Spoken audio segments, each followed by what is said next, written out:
Bill, Kristol, I want to play for you someone you know. This is Steve Schmidt with Nicolle Wallace today, talking about the Republican Party and what it might look like, say, in 2 years. As we move into the primaries in 22, what side will be ascendant?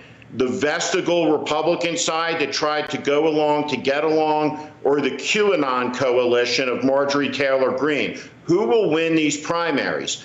I think the autocratic side is going to steamroll the vestigial pro-democracy wing of the Republican Party.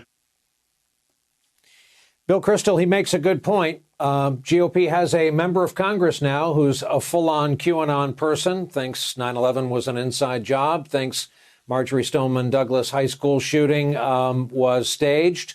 What is the definition of the Republican Party right now, or are there several?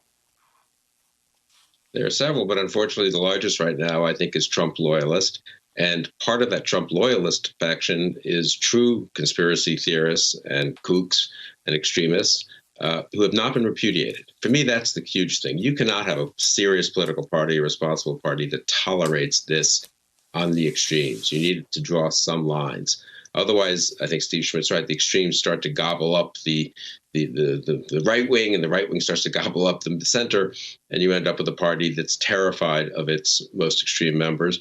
And that's really what we've had in this. I mean, that vote on January 6th, the Capitol is stormed. We see what happens. And then 140, 135 House Republicans, a clear majority of them, vote to overturn the election results in Arizona and Pennsylvania based on nothing. I mean, what does that say about that party? Now, the Senate was different. The Senate Republicans, there's a little more hope there. Senators are different from members of the House, but the members of the House are the ones who are in touch with the grassroots. So that's one reason I've been pessimistic. But we need to try to fight that fight a little bit more, because it's not healthy for the country to have a Republican Party that has been given up to extremism and authoritarianism.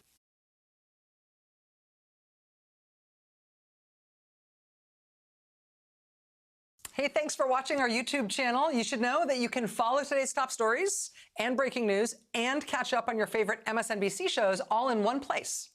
Download the NBC News app today.